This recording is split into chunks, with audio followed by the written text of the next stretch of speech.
दोस्तों, आज मैं आपको एक मजेदार और इमोशनल एपिसोड की कहानी सुनाने वाली हूँ। द एटिपिकल फैमिली सीजन 1 का 6वां एपिसोड। अगर 5वां एपिसोड नहीं देखा है तो टेंशन मत लो, लिंक डिस्क्रिप्शन में है। चलो शुरू करते हैं। गजू अपने भीतर एक अटूट वादा लेकर दाह से कहता है, मैं तुम्हें बचा लूंगा चाहे कुछ भी हो जाए। वह अतीत में खुद को असमर्थ पाता है क्योंकि उस समय उसकी जिंदगी बिखरी हुई थी, लेकिन अब जब सब कुछ बदल गया है वह अपने पुराने वादे को निभाने की कसम खाता है। दाह उसकी बातें सुनती है, लेकिन उसका दिल इन सब से दूर भागने की कोशिश करता है। वह धीरे धीरे वहाँ से निकल जाती है और गजू जब पलट कर देखता है तो उसे केवल खालीपन मिलता है। यह खालीपन सिर्फ उस जगह का नहीं बल्कि उसके भीतर के टूटे हुए विश्वास का भी है। दाह अब एक नए मोड़ पर है। अपने अंकल से बात करते हुए वह कहती है कि उसके पास असाधारण शक्तियां हैं, लेकिन कोई उस पर विश्वास नहीं करता। उसका अंकल इस सब को महज उसकी भावनाओं का बहाव समझता है। तुम्हारे मन में गजू के लिए फीलिंग्स हैं, वह कहता है, लेकिन दाह अपनी बात पर अडिग रहती है, अपने सच को पूरी ताकत से थामे हुए।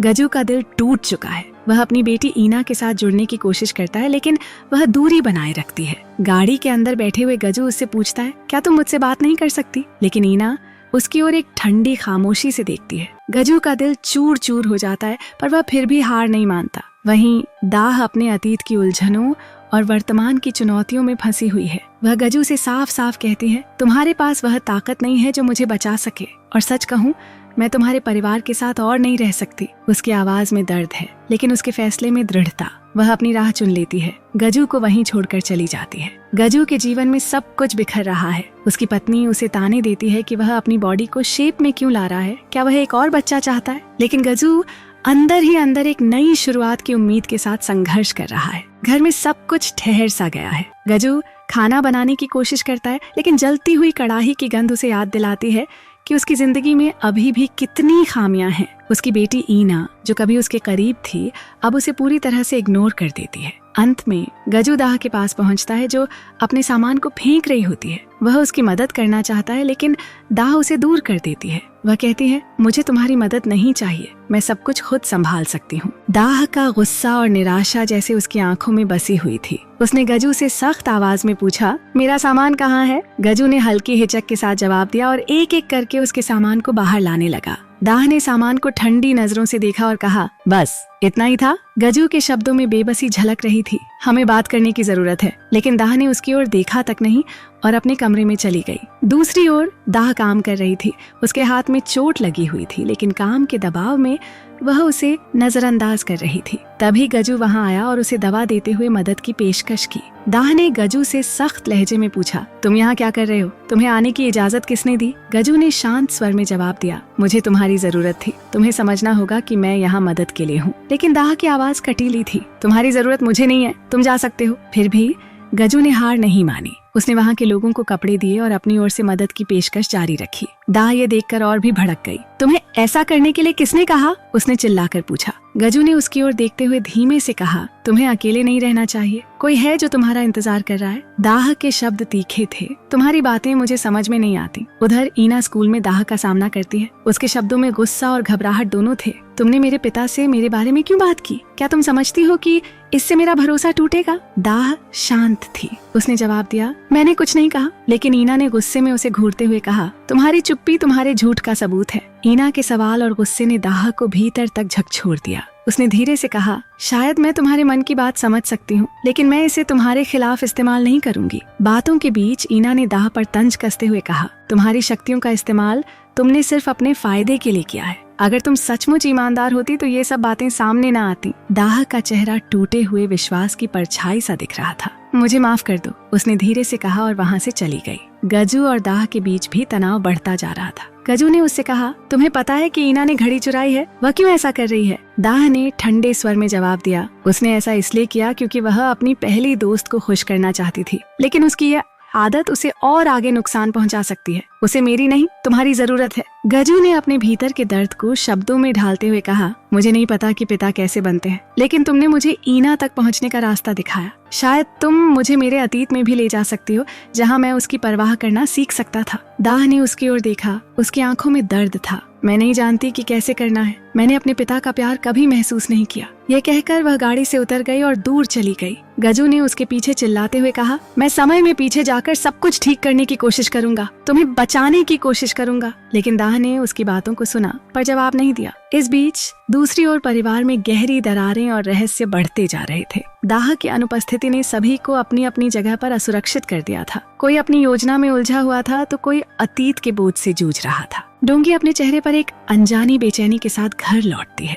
उसकी फैमिली उसे देखकर उत्सुकता से घेर लेती है। क्या हुआ? मनम पूछती है। डोंगी कुछ क्षण चुप रहती है, फिर बोलती है, मैंने ग्रेस को देखा था, वही ग्रेस जो हमारे जिम में आती थी। मैंने उसकी आवाज सुनी थी, वह किसी दाह के बारे में बात कर रही थी। मनम की भौहें सिकुड़ जाती हैं। क्या तुम पक्की हो? डोंगी गंभीरता से कहती है, ग्रेस जिम में उसी समय आई थी जब दाह आई थी। मुझे लगता है वह हम पर नजर रख रही थी। उसकी आवाज में डर और गुस्सा दोनों थे। गजू जो एक कोने में खड़ा था अपनी माँ मनम की ओर देखता है और पूछता है, आपने कहा था कि आपने दाह को सपने में देखा था, क्या वह सपना सच्चा था? मनम एक लंबी सांस लेते हुए कहती है, शायद मैं गलत थी बेटा, लेकिन अब मुझे यकीन नहीं हो रहा। इसी बीच सुनु अचानक बोल पड़ता है, गजू क्या तुमने फिर से पास्ट में जाने की कोशिश की? उसकी बात सुनकर सब चौकन्ने हो गए। गजू धीरे से जवाब देता है, हाँ मैंने किया, मैं दाह के पास गया था। उसकी आंखों में गहरी उलझन और असमंजस झलक रहा था। मनम स्तब्ध रह जाती है। क्या दाह का हमारी जिंदगी में आना इन सब घटनाओं का कारण है? वह खुद से सवाल करती है। सुनु कहता है, हो सकता है, लेकिन अब उसकी वजह से गजू को अपनी खोई हुई ताकतें वापस मिल गई हैं। कुछ समय बाद डोंगी खुद से बुदबुदाती है, मेरा वजन भी कम हो गया है, लेकिन ये सब मेरी मेहनत का नतीजा है। दाह का इससे कोई लेना देना नहीं। सुनु मुस्कुराकर कहता है, शायद ईना में भी कुछ बदलाव आया होगा। अगले दृश्य में ईना को एंटरटेनमेंट पार्क में दिखाया जाता है। वह अरम और जुनू के साथ मस्ती कर रही होती है। जुनू उसे कॉटन कैंडी देता है और वह खुशी से थैंक यू कहती है। तभी शिवा उसे छेड़ती है, क्या तुम मेरे लिए जुनू को मना सकती हो? मुझे उससे कुछ पूछना है। ईना उत्सुकता से जवाब देती है, ठीक है। वह जुनू को एक झूले के पास ले जाती है और कहती है, प्यारी आ रही है, वह तुमसे कुछ पूछना चाहती है। जुनू मुस्कुराते हुए कहता है, और तुम, क्या तुम्हें भी कुछ पूछना है? ईना गंभीर होकर पूछती है, तुम मेरे लिए इतने अच्छे क्यों हो? जब हम पहली बार मिले थे मैंने तुम्हें बेवकूफ कहा था। जुनू हल्की हंसी के साथ जवाब देता है, मुझे पता था, लेकिन तुम्हारा ऐसा कहने का कोई बुरा मतलब नहीं था। मैं तुम्हारी आंखों से सब समझ सकता हूँ। ईना हैरान होकर पूछती है, क्या तुम्हारे परिवार में कोई ऐसा था जो लोगों के दिमाग पढ़ सकता हो? जुनू उलझन में कहता है, तुम कैसी बातें कर रही हो? दूसरी तरफ गजू और दाह का रिश्ता और जटिल होता जा रहा था। गजू ने वर्कआउट करना शुरू कर दिया था और खुद को बेहतर बनाने की कोशिश कर रहा था। एक दिन उसने दाह से पूछा, क्या तुम मुझे सुंदर सूप बनाना सिखा सकती हो? दाह ने मना कर दिया, तुम चले जाओ, मेरी माँ बहुत सख्त है। लेकिन उसी समय लॉन्ग ने पीछे से चाकू लहराते हुए कहा, क्या तुम मेरे बारे में बात कर रहे हो? उसकी आंखों में एक अजीब चमक थी जो गजू को असहज कर रही थी। इस बीच मनम और सुनु घर के अंदर आते हैं जहां गजू और दाह काम कर रहे होते हैं। ये देखकर मनम बेहोश हो जाती है। गजू जल्दी से अपनी माँ को दूसरे कमरे में ले जाता है। जब वह होश में आती है तो लॉन्ग कहती है, तुम दाह को तब तक नहीं ले जा सकते जब तक शादी ऑफिशियल न हो जाए। गजू ने हल्की हंसी के साथ जवाब दिया, मेरी माँ ने सपना देखा है कि हम दोनों की शादी हो रही है। दाह गंभीर होकर कहती है, अगर मैं ऐसा नहीं चाहती तो? गजू ने उसकी आंखों में देखते हुए कहा, तुम्हारी जिद ही मुझे आगे बढ़ने की ताकत देती है।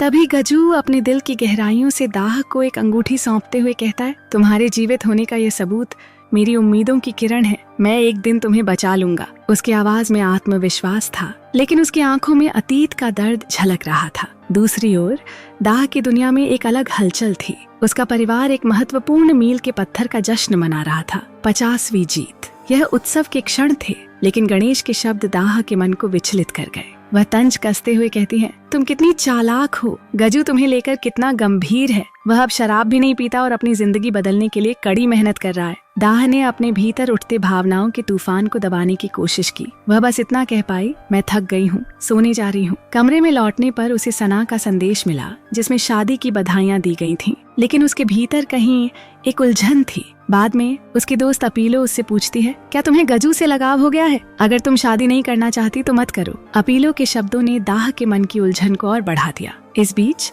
गजू शादी की तैयारियों में व्यस्त था, लेकिन दाह का मन अस्थिर था। वह अपने कमरे में पड़ी एक संदिग्ध वस्तु को छुपाने का प्रयास कर रही थी। तभी सुनु आ गया। उसने हल्की मुस्कान के साथ पूछा, क्या ड्रेस बदल ली? दाह के चेहरे पर असमंजस था। गजू के लिए यह शादी सिर्फ एक रस्म नहीं थी, यह उसके जीवन का सबसे बड़ा बदलाव था। उसकी माँ ने उसे टाई बांधने में मदद करते हुए कहा, तुमने बहुत कुछ सहा है, अब वक्त है नई शुरुआत का। दूसरी तरफ मनम शादी को लेकर चिंतित थी। उसने अपनी बेचैनी को छुपाते हुए कहा, मैं शादी को लेकर उत्साहित हूँ, लेकिन रात भर सो नहीं पाई। अपनों के बीच उसके दिल में कहीं गहरी आशंका थी। शादी के दिन का माहौल खुशनुमा था, लेकिन डोंगी के इरादे अलग थे। जिम में ग्रेस से बात करते हुए उसने कहा, मैं इस शादी को बर्बाद करने जा रही हूँ। मेरे पास सबूत है कि वह लड़की धोखेबाज है। दाह के रूम में घुसते हुए डोंगी ने संदिग्ध सामान को ढूंढने की कोशिश की, लेकिन तभी ग्रेस वहां आ गई। दोनों के बीच टकराव हुआ। डोंगी ने जो देखा उसने उसे हिला कर रख दिया। उसके पास अचानक हवा में तैरने की शक्ति आ गई थी। बाहर सुनू ने आवाज सुनी और पूछा,